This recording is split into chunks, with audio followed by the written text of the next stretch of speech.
Hey folks, I'm here with Iain Kelly. I say I'm here. He's on the other end of an internet, in that they're Australia. So Iain Kelly, aka Marv, is currently a freelance journalist working with Street Machine Australia and Mighty Car Mods, amongst other things. Previously been an editor of Motor Magazine, and he is the owner of a very interesting Instagram account, which you should check out, which is aka Marv, where he shares interesting stories from various motorsports and other bits and pieces. Welcome, Iain. How are you doing? Well, thank you very much for having me. I'm lovely. It's Friday night down here, and I've got a couple of cold snacks on the lounge next to me. So it's life isn't too bad. It could be a lot worse, right? I'm going to launch straight into our first question, which is, as ever, why cars? Why do you like cars? Why do you spend your time with them? It's all my dad's fault. I'll completely throw him under the bus here.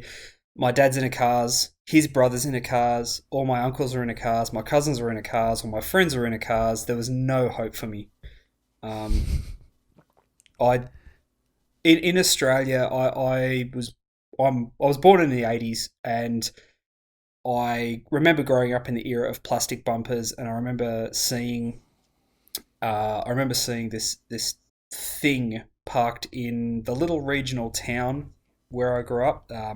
It was parked outside the shopping centre, and it had chrome and it had rocket fins, and it looked like it was from outer space. And I later identified it as a 1957 Chev. And I think that was really the moment that I was like, yeah, these things they're intoxicating. There's something about them. This is the thing for me now. Yeah. Fantastic. So, what was your first car? What does a young Ian end up driving? So I'll give you a little bit of background. As a kid, like Dad used to bring home car magazines, and I actually loved Jags as a kid. I had a I had like my heart pounded for C types and D types and Mark twos. I was never really into E types for some reason, but I just like a Mark II 3.8 was the car that I wanted. My dad was into like classic Italian cars, so like Fiat 124 coupes and Alfa 1750 GTVs and things of that sort of nature. So when it came time for me to get my first car, I went out and bought a 1975 Holden Monaro four-door muscle car. Right. Completely. My automotive life, I've spent nearly 20 years writing about other people's car journeys and stuff like that. My own car journey is the most shambolic, misstep-filled adventure that no one could write the stupid things that have happened. But yes, it was bright orange, and it had a black bonnet, and the Holden Monaros in Australia they're about the size of a Chevelle, so like mid-size American car, similar sort of underpinnings. 4.2 litre Holden V8, 4-speed manual, black interior. Like as a 17-year-old, it was just, well, to coin the phrase from Mad Max, it was the duck's guts. Sounds like a car that could get you into just about enough trouble as a 17-year-old. Well, the good thing was so the 4.2 litre V8 in Australia is known as the Thong Slapper, the 253. And they make a lot of noise, but they've got about 4.6 horsepower on a good day. and and it was just the perfect car for a 17-year-old because it had all the look, but nothing to back it up. That's kind of what you want. I mean, at that age, that's exactly correct. You just want to be making a reasonable amount of noise, looking cool, but not enough danger to actually get yourself into too much trouble, I feel. Yeah, so Australia's a really weird kind of car culture, particularly 20 years ago. So I got my license in 2000. That was when this was all sort of going down.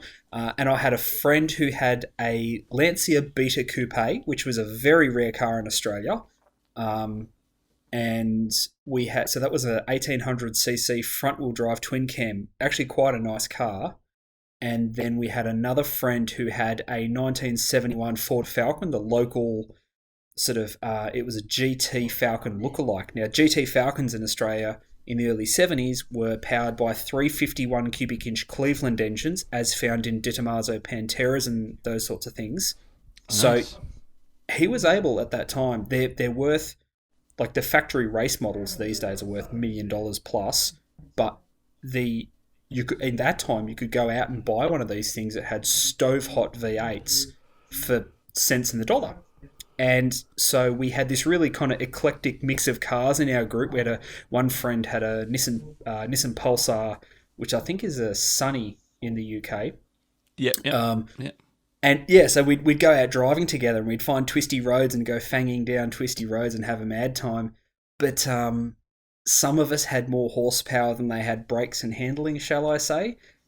And I'll never forget seeing my mate who had this Ford Falcon. We pulled over at a McDonald's to sort of reconvene and chat about the fun run that we just had, and he was at the back of the pack. And he came in a few minutes after everyone else, and he was white, and he had managed to have a high-speed spin around oncoming traffic and managed to somehow, the universe looked after him, and he spun into someone's driveway. It was a long kind of rural driveway, and he didn't hit anything, and everyone kind of got away with it, and he sold that car very soon afterwards because he had scared himself that bad.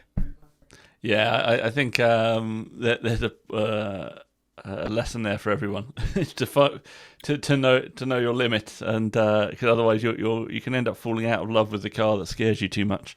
I've had one or two near misses, and those cars disappear not long after that. I think as we get older, particularly in Australia, I don't know if it's the kind of macho Australian sort of thing, but a lot of people like a small element of kill death. It's a bit like the crazy hot scale. Some people like their partners to be a little bit crazy. You don't want something that's it's gonna terrify you, but you want something with an edge to it. And I see a lot of people today building ridiculous horsepower cars, and they generally drive them around. Like, knowing you've got the really big stick is almost enough for them. They don't actually need to take it to the track and lay down a pass, or they don't need to go out there on the road and burn the tires for 500 meters or whatever. They just knowing is enough for them. Yeah, yeah. It's knowing you got the biggest dog in that fight, but never actually letting it do anything because, as you say, it's the knowing. It's an interesting thing. I find that strange. Like nowadays, when I was growing up, kind of 300 brake horsepower was a lot, and like race cars had that. Like Formula One cars, yeah, they were running sort of 800-900, like Formula One type cars, but like the majority of stuff you'd see racing was like 300 odd brake horsepower and light. And nowadays, like people's shopping cars are that. It's insane, and people's race cars are a sort of 900,000, 1,500 brake horsepower. It just seems it seems like the numbers have got ridiculous, and I don't know where we're at with that. It stopped making sense to me about 3 years ago. I stopped trying to like rationalize it a few years ago. Like, I really find it interesting that we truly live in a golden age of horsepower, because not only do cars make more peak horsepower, but they make more power everywhere. And EFI means that they hot start and they cold start, and there's like nobody knows what a flat spot is anymore in a power curve. All these amazing sort of advances have come, and we're drowning in power. And like I was talking to someone the other day, like 1,000 horsepower, you can build 1,000 horsepower LS V8 in Australia with off the shelf parts in 2 days. And if you really want to get spicy, you can order an engine from Proline in America. They will sell you a complete package for 175,000 American. It's 4,500 horsepower. Like, Jeez. Steve Morris Engines builds the engines for the world's fastest street car, which is Tom Bailey's 6 seconds to Camaro. It's won a couple of drag weeks. It's run in the mid 5 seconds over the quarter mile. So his SMX engines, I believe, make about 5,500 horsepower. Um, so, like, if you ever want for horsepower today, you're just not looking in the right place. You can find it, but then I think a lot of people also are getting an idea. We're finally getting a grasp on blending it with style and handling. People aren't scared to say cut their cars up and add crazy cantilever suspension and IRS in muscle cars is a big thing now. I see roadster shops selling heaps of IRS for old cars. Yeah, that's like the pro touring stuff. When that came about, it was like a sudden realization that you might have this gigantic barge with 900 whatever horsepower, but being able to go around corners is also kind of fun as well. And I think it's all I sort think of come together. I think people want to use their stuff too. It's particularly like that in Australia.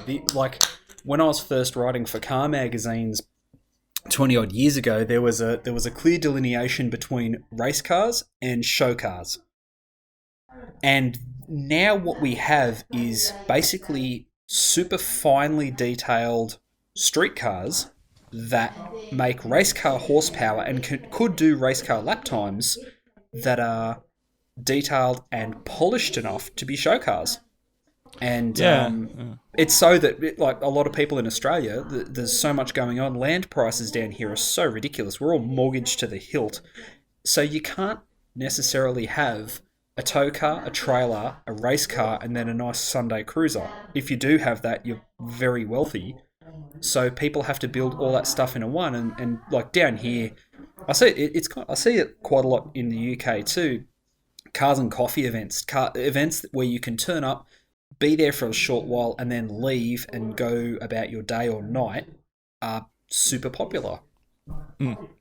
yeah, definitely. That it's the show and go kind of thing. Like usable show cars is a big thing. I think that there's less and less of that trailering of show cars as there was like back in the late 90s, early 2000s. I think there was a lot of trailering, whereas nowadays, as you say, like the events that people go to tend to be stuff you have to drive to. You can't turn up at a cars and coffee type event with a car on a trailer. You look like an idiot.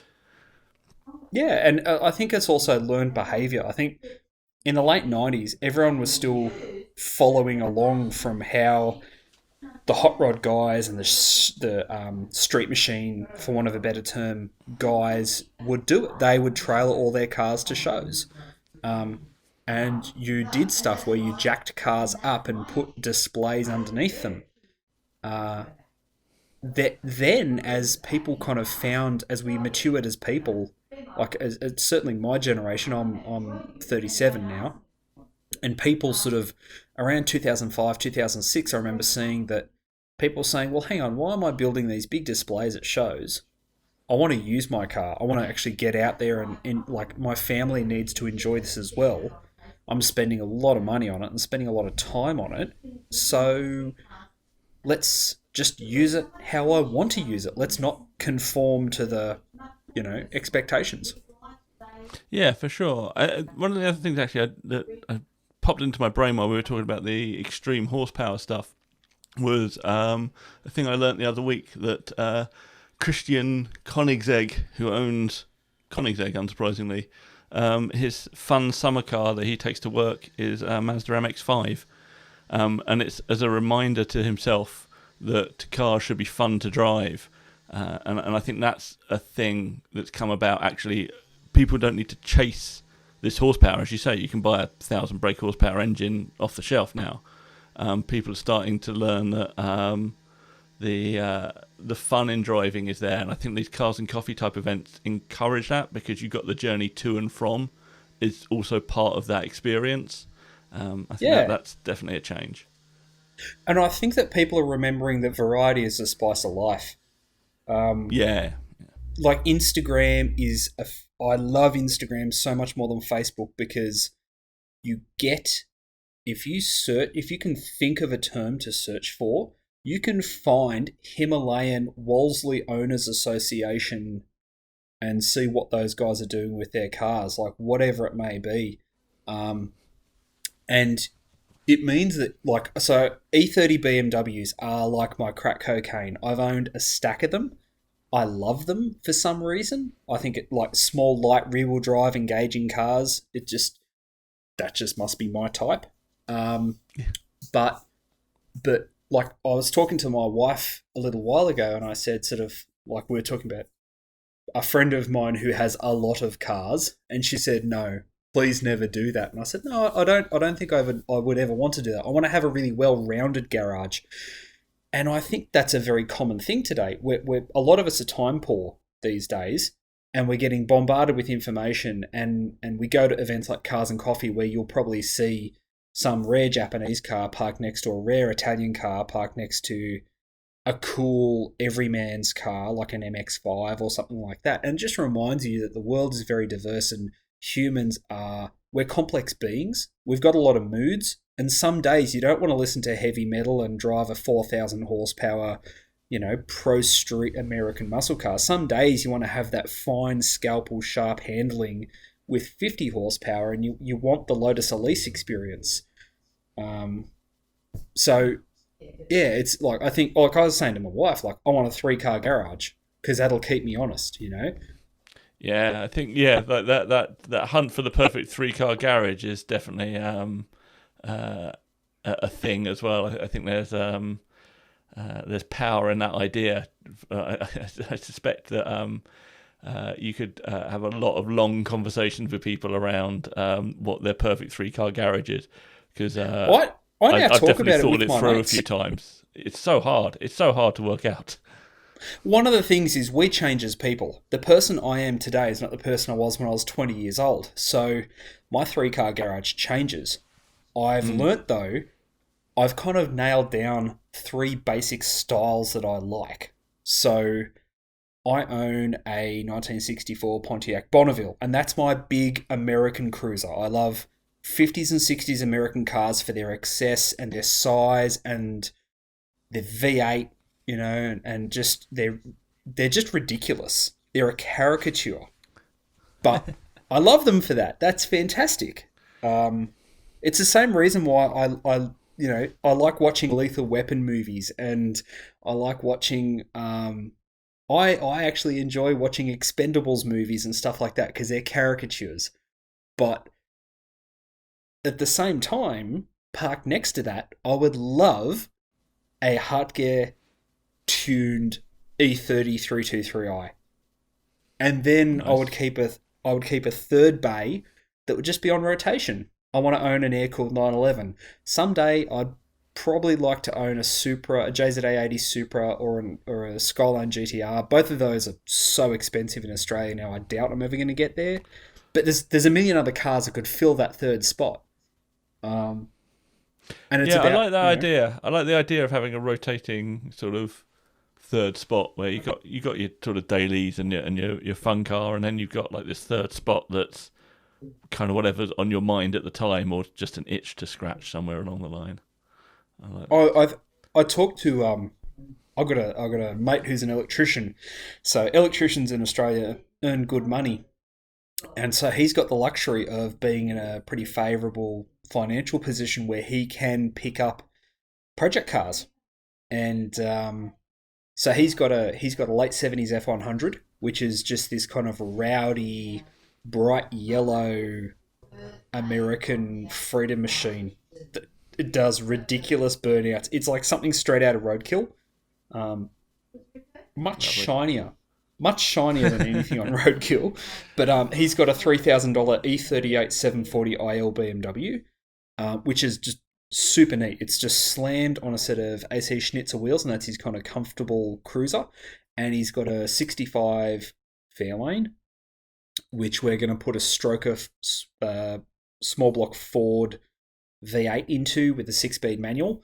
And then he's talking about getting an Escort or a Cortina and putting a Honda K24 motor in it to have Nice.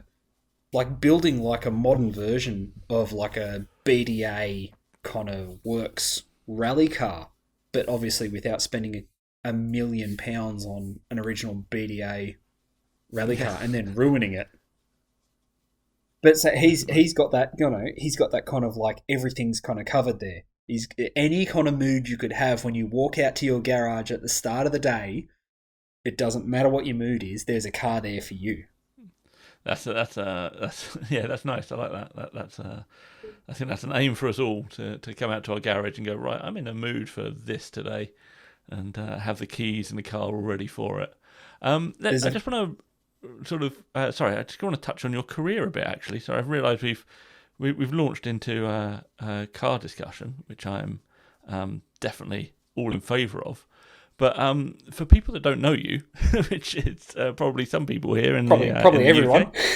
UK, we actually weirdly have a split between UK and Australian listeners. So I should imagine the Australian listeners will be aware of you. But I just wanted to touch on the fact that you are well, you're a journalist and you write for Street Machine Australia magazine, which is subtly different to Street Machine UK. And sort of how you started and got involved in that. I've realised we've gone deep into to car and garage discussion. Automotive. And, not introduced you. Oh, it's a bit of a funny story. So my growing up, I read a lot of car magazines. Dad would always bring car magazines home, and I thought I wanted to be a mechanic. I was fascinated with these things. I could not read or watch enough about them. And then all of a sudden, high school was over and I didn't know what I was going to do. I'd realised that I probably wasn't going to cut it as a mechanic professionally. I wanted to work on 250 Lussos and American muscle cars and interesting stuff. And funnily enough, there's not that many jobs going in Australia for those kind of rarefied beasts. So anyway, I figured that no one can shut me up about cars, so I should probably go be a journalist. And I did a private college course in Australia. I got shocking year 12 marks because I was too busy faffing around in my Holden Monaro to apply myself at school. But I was lucky that there was a private college and I went to that, and as part of that there was a work experience component, and I used to read, like, Street Machine magazine was my love. There's these things that men would go into garages and build these things, these amazing shiny beasts, this outpouring of creative energy, and they seemed like regular guys. So I thought, well, there's hope for me yet. So I part of my course was work experience, so I just rang the editor every week and pestered him to come in and do work experience. So I just started doing, Friday was my work experience day, and I would just come in every single Friday, and for 6 months, and then at the end of that 6 months I'd kind of ingratiated myself, and I'd had a few sort of jobs helping out, and I did a lot of the crap jobs.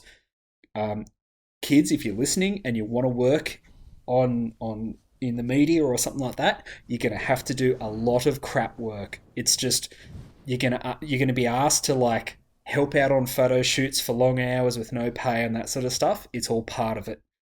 And I was very lucky that there was a magazine that was about Japanese tuning and European tuning that was kind of floating at the same time. It was Street Machine's sister magazine. It was a magazine called Speed Magazine. And my job interview was, we were at the pub on a Friday afternoon, and the editor said to me, "Do you know what an RB26 DE double T is?" And I said, "Yeah, it's a Skyline GTR motor." And they were a rare thing in Australia at the time. And he said, "Well, congratulations, you're my new staff writer." So I said, good interview. I said, "Oh, okay, cool." And it's been, it's 18 years this year that I've been writing about cars. I did a lot with late model Japanese, high performance European, high performance cars. My dad's background with Fiats and then Peugeots sort of helped me with that. So I knew about 205 GTIs. We had Peugeot 405s at home, so I knew about, like, Climb Dance.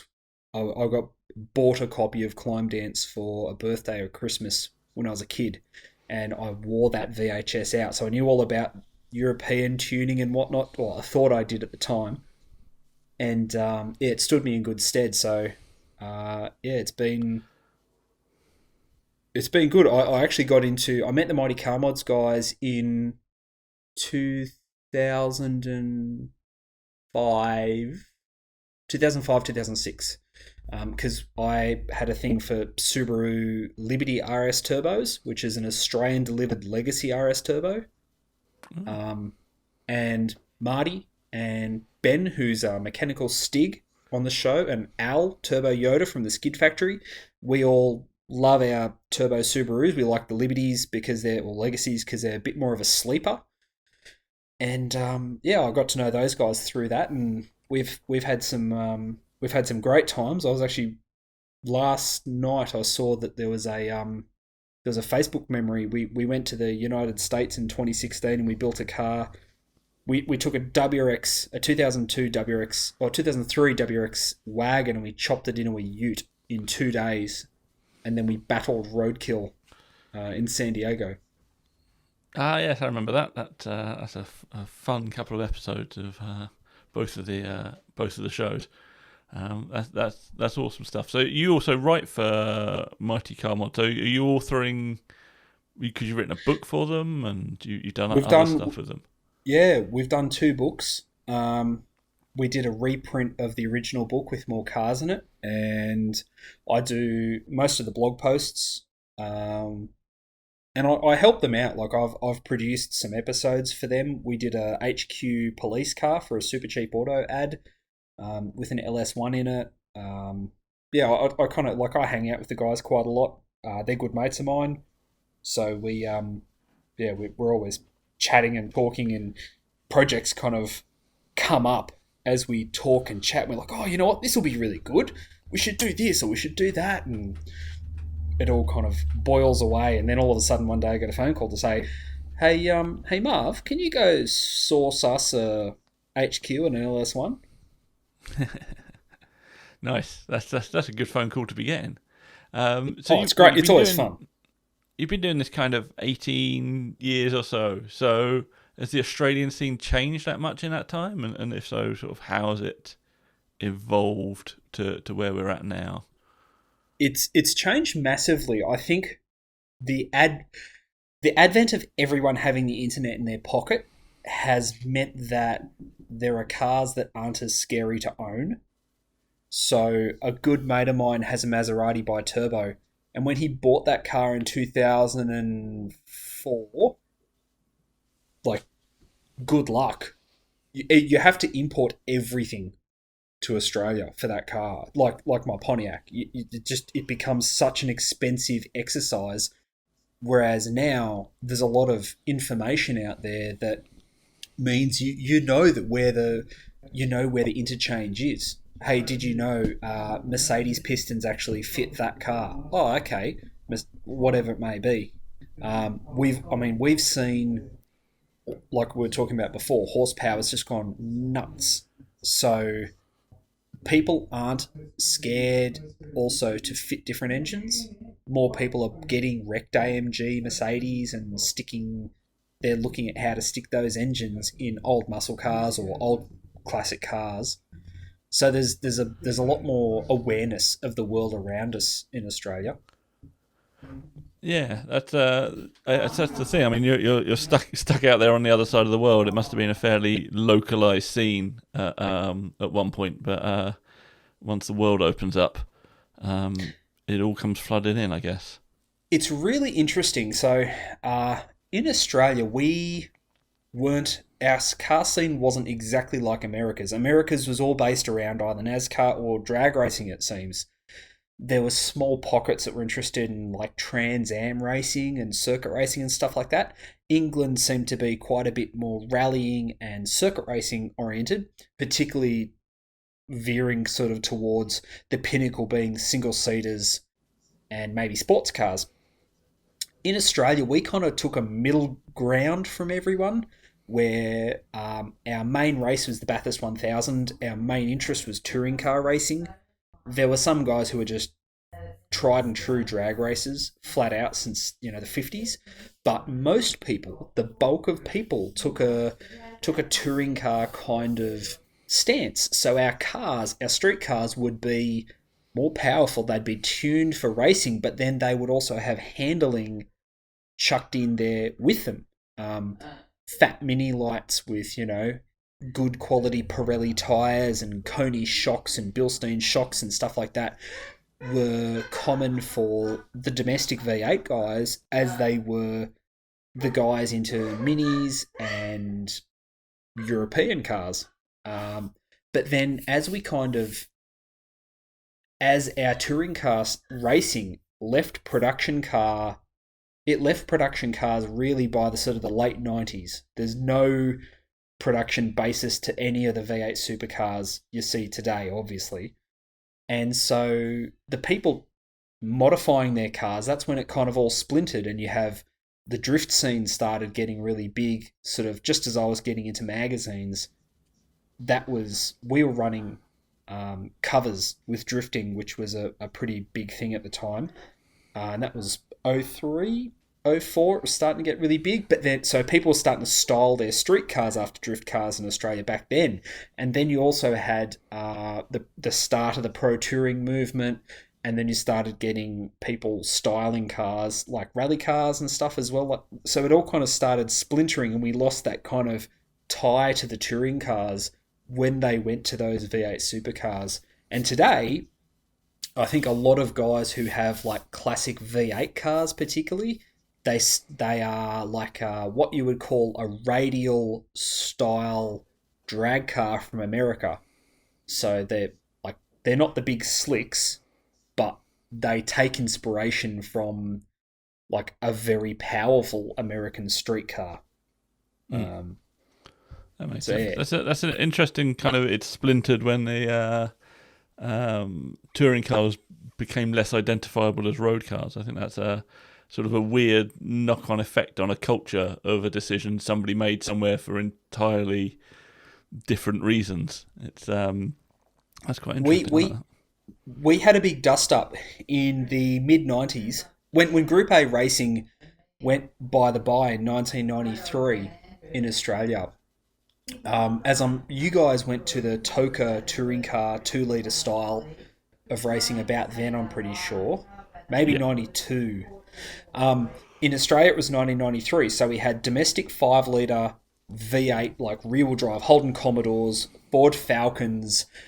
They were one camp, and then you had 2-litre Super Tourers running with them, and then they split, and there was this big battle of the touring car codes. And personally, although it did horrible things to motorsport in Australia for many years, as a kid, I loved it because there was like double the amount of racing on any given weekend, and it was shoulders out, like hardcore, close racing. The shame of it was that we had, in super touring in Australia, I think you had like 9 or 10 different brands, which is traditionally what we've always had in touring car racing in Australia. There's always been a lot of brands.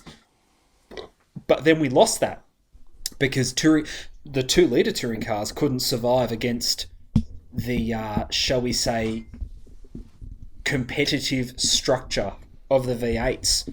And we ended up with this we had Holden and Ford, and everyone else who doesn't like Holden and Ford, like my old man couldn't give a toss about Commodores or Falcons, but he loved watching Peugeot 405 MI16s and 406s and even the like Hyundai Elantras and Audi A4s and all those other different interesting cars. He loved watching them go around and battle. And when 2-litre touring car racing in Australia died, there was a whole bunch of people who loved those kind of like late model high performance modern style of performance cars. They had nowhere to turn, really. Yeah, it was weird. We had a not dissimilar thing in the UK. I mean, touring cars became quite samey after the super touring era. They just, I don't know what they were thinking, but the cars themselves became basically just, as far as I was concerned as someone that was watching it, just a shell on a very similar car. Um, I think they even now they have like engines provided for them and stuff. It's very strange. Like whereas way back when it was all about the individual companies, and you could cheer on Peugeot if you had a Peugeot. And all that kind of stuff, and you could identify your car or the car you could potentially get off the forecourt. And nowadays, I think that's more difficult. Although it does seem to be coming back around. I think they do understand a little bit that you need to be able to identify a car. That's why I find NASCAR so strange. It's Yeah. like it's like nothing in that is anything to do with the car you can buy off the forecourt, but people will still support the Chevy teams because they have a Chevy. It's very strange. It's interesting. So I've got a love affair of those big old 50s and 60s cars. So I ended up in some vintage NASCAR groups on Facebook, and it's really interesting seeing Americans talk about NASCAR today, because what I didn't realize, like in Australia, people have stopped following teams so much. They don't follow Red Bull Holden necessarily. They actually follow the driver, because all the Holdens are the same, all the Falcons are the same, all the Mustangs are the same, and you actually end up in this situation where it's a silhouette series, just like NASCAR, and just like how you were describing. So the only differentiation is the personality of the driver, and that leaves the people cold. The cars can then be the cars might not even be cars. They might be washing machines. That could be anything, because it's completely unrelatable to their own lives. And I think that having that production base, like being able to relate to the thing that you're watching compete, that has been lost in the pursuit of competition. And Yeah, I yeah, understand it's that's a also really good. safety.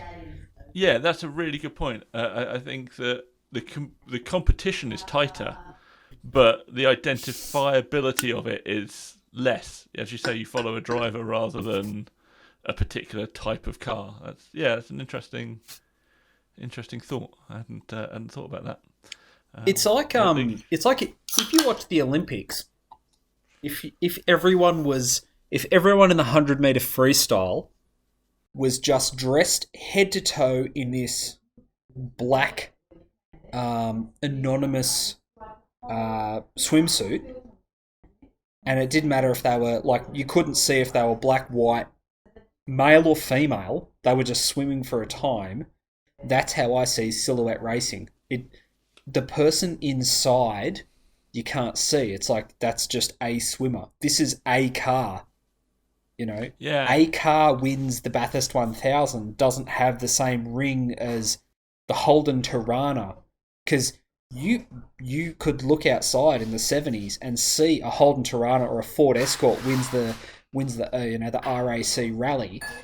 That was, you could go to school on the Monday and being like, well, your bloody Vauxhall Cavalier didn't win, did it? Nah, the no. Escort won. Yeah, Um, yeah. I think even in like the super touring era is quite interesting in that regard, because those cars don't actually, when you go and sit in them and look at them, don't bear much resemblance to the actual car they're supposed to be. Um, but there was still just enough there to hang on to, that you could look at a Honda Accord Super Tourer and think, oh, I could buy a Honda Accord, and it would be a interesting and fast car, like in your head, and like the Primeras and stuff like that. Whereas the generation that came after that, it felt massively disconnected. Um, it's interesting that happened in Australia as well as in the UK. I think that it's clearly a movement within the sport, as you say, for safety or for tighter racing or whatever. I suppose you get rid of the situation where the Skyline GTRs dominated for a couple of years, or the RS500s just dominated and no one could get a look in. So it makes so racing better. I'll say something controversial here, which is that Skyline fanboys tick me off no end, because the Skyline GTR wasn't banned because it beat everything. That's true. So this is one of the like great myths in Australian motorsport. They're like, oh, the GTR couldn't be beaten, so they banned it. No, actually, if you cast your mind back to the 1990 Bathurst 1000, the GTRs didn't win. A little plucky Holden 5-litre VL Commodore driven by Alan Grice and Win Percy took the win when it shouldn't have even finished the race. It shouldn't have even been on the grid. It was that slow. But like it's funny that we have myths, the myths that build in the automotive scene, particularly in racing. You know, one of the first posts when I started doing the whole Instagram daily post about motorsport or tuner cars or whatever, the first post I did was Smokey Unique's 7/8 scale Chevelle. Now, anyone out there who has a small amount of spare time, I cannot encourage you enough to go and buy his autobiography, because the stuff that is written on the internet about Smokey Unique is not even a patch on what actually happened to him. This guy he just lived a life that could never be repeated. He was in World War II. He illegally enlisted early and flew B-17s and flew like over the Himalayas. He flew trade routes over the Himalayas. He was one of the first guys in America to own a helicopter. He was a foundation of early NASCAR. He worked with General Motors and Ford and Chrysler, I believe, all throughout the years to develop factory hots. Like he was the guy. The Corvette is a V8 because of Smokey Uni. He was the guy who put the V8 in the Corvette. All this sort of stuff. And one of the greatest myths about Smokey Unique was that he built a 7/8 scale Chevelle. And in his own book, he says, no, it was never 7/8 scale. And he actually stepped out exactly what he did to the car to make it. And it just seems that like when people looked at that car, they thought it was 7/8 scale, and then the legend carried on into the ether. That's amazing. It's funny. I was trying to work out a little while ago. So I follow a guy on Facebook called Stavtech, and he's very much into engineering, but he often sort of pops the bubble of myths and stuff, particularly around engineering. And I was trying to work out a little while ago whether or not the internet's made that sort of myth making better or worse, in that nowadays the actual information is more readily available than it was when your mate down the pub was telling you about it. But then the disinformation spreads a lot quicker. So you can get that. I'd heard exactly that Smokey Unique story of the 7/8 Chevelle, and I believed it up until now. And it's interesting now. Anybody listening to this will take that away, and next time someone tells that story, they can go, that's not what happened. So, is this an age of correcting misinformation about motorsports cars? And do you feel you're doing part of that actually with your fantastic Instagram entries?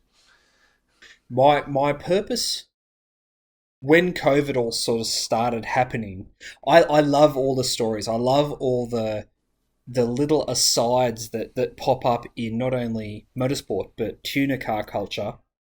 And so when COVID first happened, Street Machine magazine, owned by Bauer Media, and one of the first things Bauer Media did was they basically just put a hold on all freelancers during COVID. So for the first time in nearly 20 years, my day job, which has traditionally been writing about cars, I didn't have any feature cars to write about. So I needed an outlet. And I literally was writing them on my phone. 2,200 characters a time. I have a Dropbox account that I have been saving car photos into for years. Every time I find something cool, instead of saving it to my phone, I save it to my Dropbox. And so I was able to go through and I was able to sort of bring up a few more photos and put together, say, 10 photos in a gallery and a bit of a good yarn to spin. that was interesting for people. And sometimes it's about popping myths. Sometimes it's about just telling people about this random oddity that occurred that more people should know about. Today's post was about the Celica Turbo cheating in the World Rally Championship, and I've actually had more messages about I referenced that Toyota Team Europe they were going to build 4-wheel drive AE92 series Corolla World Rally cars. And I had some photos. There's prototypes, and I had some photos that I put up, and people are just blown away that these things existed. And I have to say, The only reason I know that is because I stumbled across an internet page that I saved years ago. I would say probably 10 years ago. And I thought, you know what? That would be... I wrote down the information, and I saved some photos, and I put it in a file in my Dropbox, and just... I thought, that is going to be interesting information someday. And it's like... I've got a friend who's an old school 1960s, 1970s car journo, and they have a library at home. Like, I'm talking like it is a 15 by 10 meter room that is just filled with books and car magazines and brochures and scraps of paper with information written on it. And I have the same thing, but it's just digital. And yeah. So I literally sit down, and there's this thing inside me that for 20 years I've done it. So I need to write about cars and pick something kind of interesting, whether it's land speed. Sorry, the slight delay. It's absolutely brilliant. The range of stuff you pick as well. I find it super fascinating that you go from race cars, sort of, as you say, tuner cars. You do the land speed stuff. It's all super cool. It's a peek into the terrifying place that is my mind. My wife says that my brain is like, most people's brains are like one of those like 500 record jukeboxes, and you pick up one record at a time and you play one record at a time. My wife says my brain is like one of those, except the arms pick up 9 records at one time and play 14. And that's been, my brain for, since I can remember. I was raised with my dad, as I've said before. My dad was in a sort of classic Fiats, and he was into, when I was aware of the world, he was into Peugeots. My uncle was into classic English cars. I had cousins who were into muscle cars. On the other side of the family, I had another cousin who was into rotaries, and I grew up with this very diverse range of cars. There was no wrong answer. If you're into cars, it's all good. So there was an English documentary that I wish I could find to this day, called The Power and the Glory, which was just all about motorsport. And it was every week was a different kind of field of motorsport. The first one was land speed racing, which I thought was just completely heroic because there's no prize. All you win is just the notoriety that you are the fastest person in the world. You don't, it's not like you're guaranteed fame and fortune and all this sort of stuff. But they talked about touring car, like tin top cars. So like there was touring cars and NASCARs and stuff like that, and then there was formula racing and sports cars, and like it was all just fascinating to me. And I hope that if some random person stumbles across my posts on Instagram, it causes them to go off and look up some of this stuff and find stuff that just fascinates them, and they can deep dive, and that they can really kind of nerd out on. Yeah, I think you set things up in a nice way. For you give enough information that you can go and find some more stuff about it, or you can take them as that's an interesting story. But if you want to go and find more, you've got the names and you've got the details to find more stuff. I've actually got a question here from a previous interviewer, because we have chained questions between our little podcasts. So our friend Rob Richardson dovetails nicely in here. With a career spanning so many eras of modified cars, what are your favourites and why? Well, um, one of my favourites, I've got a few different ones, obviously. So, Roof's CTR Yellowbird, Fascination at the Nürburgring was on high repeat. I remember watching that on the internet, and it was the internet in Australia is famously third world. Kazakhstan literally has better internet than Australia. And I remember watching this buffering. It took 25 minutes to watch a 7 minute lap of the Nürburgring, but I was happy to do it because watching Stefan Rosa just like, no, you don't drive an old 911 like that. How do you do that? The guy's a magician. So CTR Yellowbird. I used to review DVDs for one of the magazines I worked for, and Best Motoring, Japan's Best Motoring series was always a favourite. And I remember watching the Mines Tuned for Response R34 GTR school everything. It schooled cars with 2 and 3 times the power of it. And then a guy in Australia actually contacted Mines, and he had the funds to build. He got Mines to build him a Tuned for Response GTR. It was like bolt for bolt, nut for nut, the same. Amazing. And I drove that car, and it was every bit as good as I'd hoped. It was better than the Z-Tune that I drove. I'm fortunate. I'm fortunate enough to have driven some very very interesting cars, some very valuable cars, and I have to say the Mines Tuned for Response car is the closest you've ever come to having a Porsche GT3 RS packaged in a Nissan frame. That's high praise indeed. Those are a good pair of cars. I'm going to say I was unaware of that car, so I now need to go and look that up. This is the wonder of Marv. Look it up. Mine's Tuned for Response R34 GTR. If you search with Best Motoring, you'll see they do like a GTR shootout. A friend of mine has a replica Skyline GTR Hakosuka, which is a like early 70s, sort of the first generation of the Nissan Skyline GTR. His one is the real GTRs, as they inverted commas. They had an engine called an S20, which was a 2-litre twin overhead cam aluminium straight six. My mate Bab's car, Babalui, is a very famous guy in the Japanese tuning scene in Australia. His car has a stove-hot L-series engine, as was found in the 240Zs, 260Zs, sort of in those cars.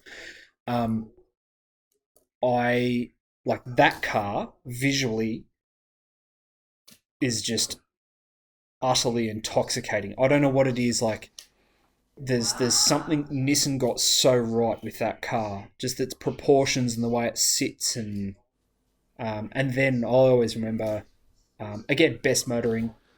They did an episode at Fuji Speedway just before Fuji was redeveloped, and they had, if you want to hear a good exhaust note, look up Gansan. That's GAN-SAN. Gansan, Best Motoring Fuji Speedway, because he drives the Hakosuka factory race car that he used to drive in the early 70s around the track, and I don't know if there's a better straight six exhaust note in existence. Yeah, I've got a friend in the UK that has a KPG C10 GTR, an actual genuine one with a S20, and for a while it was the only one outside of Japan, and it sounds great. But he's always says that it's never as fast as people think it should be, but it sounds good getting there. But that's the thing. Like, I remember one of the cars that I grew up idolising was a C2 Corvette, and I finally drove one. And the unfortunate truth of the matter is they're horrible. I drove, in Australia, we have Twiggy's Lamborghini Miura. I drove that car, and it was horrible. There's there's a saying that never meet your heroes, and I agree. If your heroes are automotive, don't meet them. Look at them, admire them from a distance, but the reality is E30 M3s, which are like a hero car for me because we never got them in Australia. We never got the E30 M3, the 190 Cosworth. We never got the Sierras, all that sort of stuff. So they were kind of like these fabled beasts. But I drove a 2.3 base model E30 M3, and I was like, oh wow, this is. By the time I'd driven it, it was already just about 20 odd years old, and average family cars had more power and responded quicker because it's not just that it's an old engine, but it's old management, which was also like a cornerstone of how usable your car actually is. Yeah. It's like the whole thing that your average hot hatch can probably outpace a Ferrari F40 nowadays. But once upon a time, that was an insane car to have on the road. Well, yeah, we also we change as a race. It used to be like if you think back to the end of World War Two or to the even the mid 60s, we hadn't set foot on the moon. We hadn't think of all the diseases we hadn't cured at that time, and air conditioning was a fairly radical thing. Nowadays, if you walk into a building in Australia that doesn't have air conditioning, you know about it because it's obviously because it's 400 degrees down here. But it's just these little things, these little conveniences. You want to go make a phone call in the 60s, you would have had to have a pocket full of change and you would have had to go find a public phone booth or send a telegram to talk to your friend overseas or whatever. Like, you can't easily look up what time it is in London or New York or whatever. We just take things for granted today, and I think as a journalist, I always used to read. People love going out there and saying, "Oh, we're going to take the original, Escort RS and we'll test it against the latest Focus RS." Well, that's completely useless. Test the original Focus RS or test the original Escort RS against an average car at the time. Yeah. Then you actually see why those cars are so special. Yeah, put all all four of those cars in a test to show an average car today, a hot car today, an average car back then, and a hot car back then, because people forget, like, there's a lot of cars out there that used to do, like, you needed a sundial to time their quarter mile times if you wanted to test acceleration, which is how most people view a fast car today. Yeah, it's sort of the advancement in cars and tires as well is a big thing that I never really registered until relatively recently. Just someone talking about Formula One cars and how much faster they could have been if they'd just had better tires in the 80s, in that turbo era, because rubber technology has changed. So actually, it is a bit safer to have a faster car as an average car now because brakes are better and tires are better and all of that stuff. Whereas back in the 80s and early 90s, you could theoretically get that performance, but it would come at the expense of something that was safe to drive. It's an interesting time. I still prefer older cars because I still think they've got a little bit more to them, but there's no denying that if you want to go fast, my diesel Volvo will probably outpace most of the older sports cars. 100%. And it's interesting. A few years ago, there's so in Australia there was a one make racing series for, they were, say, 1,500 kilo average 1970s sedans, HQ Holdens. They're like a General Motors A body underneath, so like traditional A-arm front end, triangulated live axle 4-link in the rear. They all had 3.3 litre straight six engines that made 9 horsepower in a good day, and everything was kept as any good one make series should be. Everything was kept to spec, and those things were doing lap times around Bathurst faster than the most fire-breathing factory muscle cars of the same day. These were cars, like these HQ Holdens were sold in showrooms at the same time as these fire-breathing 5.8 litre Falcon GTs and stuff like that.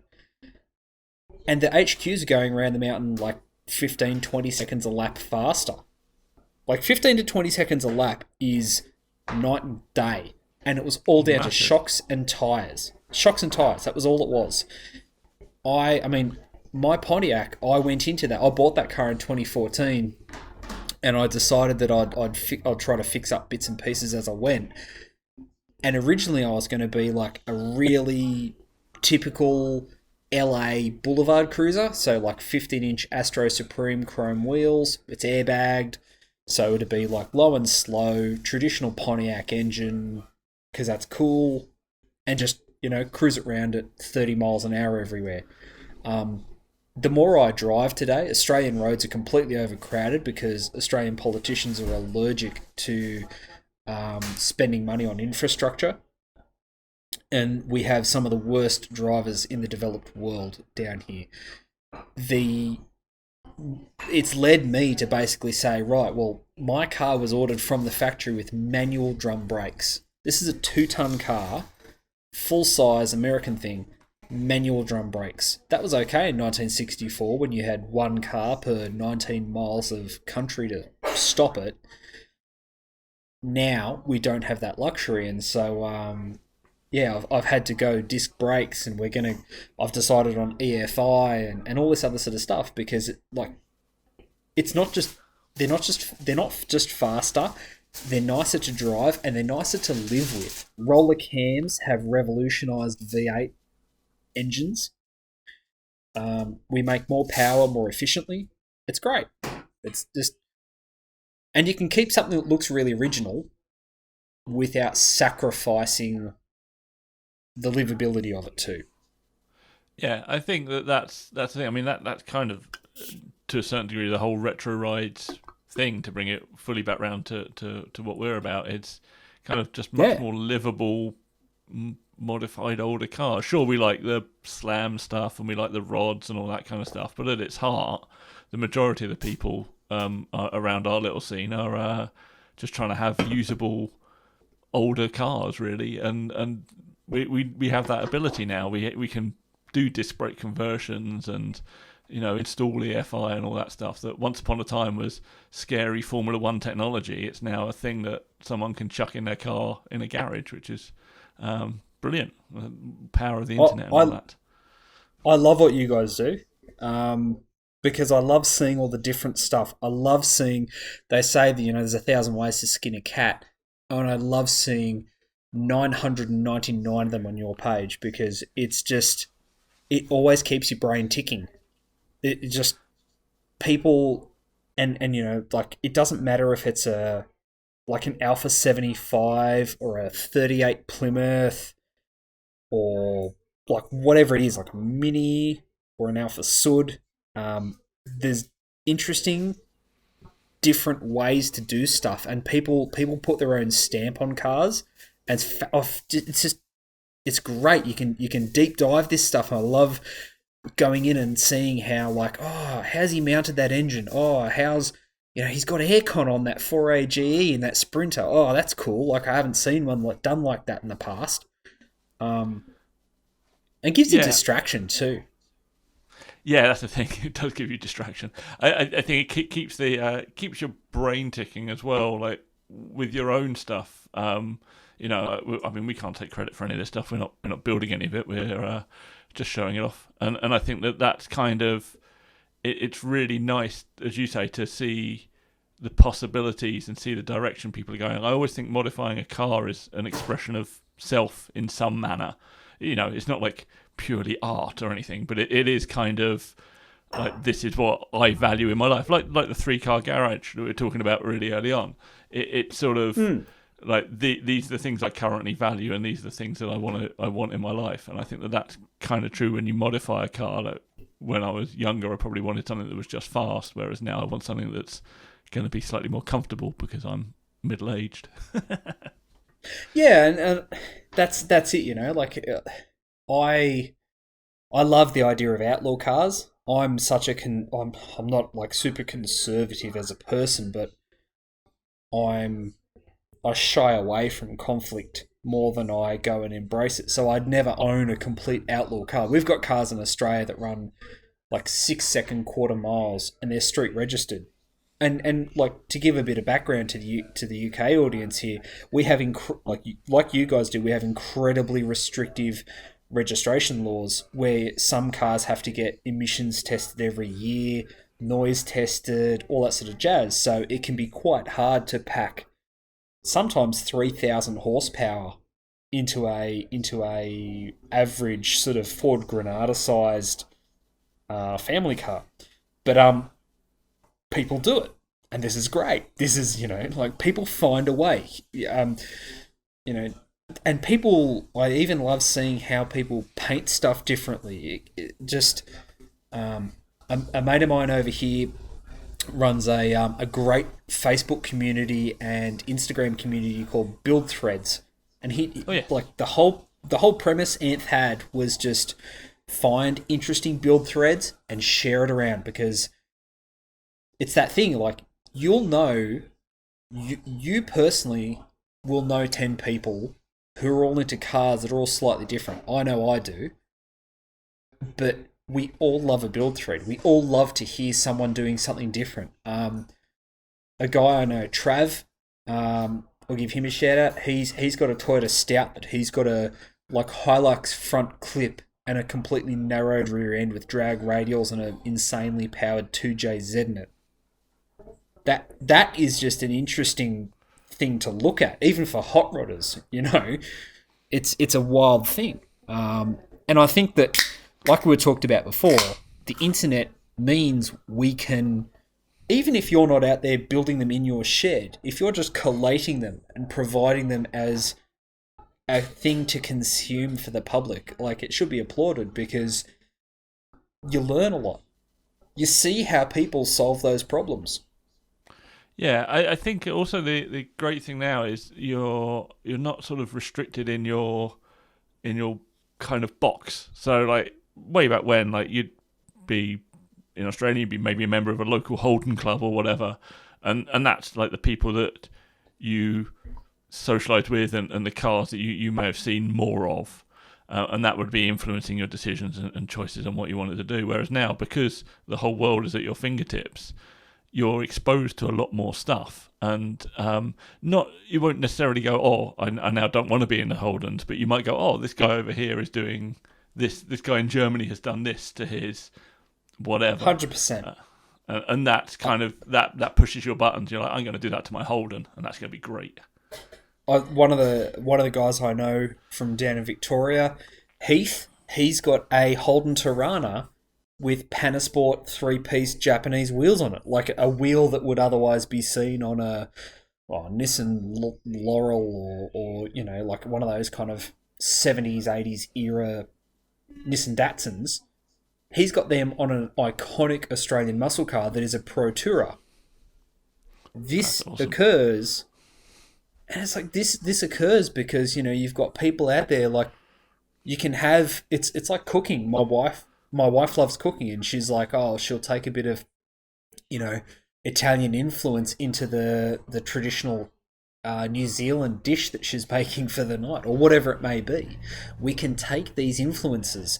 There's no reason we can't do it. The interior of my Pontiac is going to be very 60s. It's going to be like, it's probably the least modified part, which is the I've had the interior retrimmed, and it's going to be like Grand Prix style trim on all the seats. But then we're talking about a car where we've shaved the outside and shaved the trim outside and whatnot, and there's like 60s custom style, and then the drivetrain is actually being quite modern.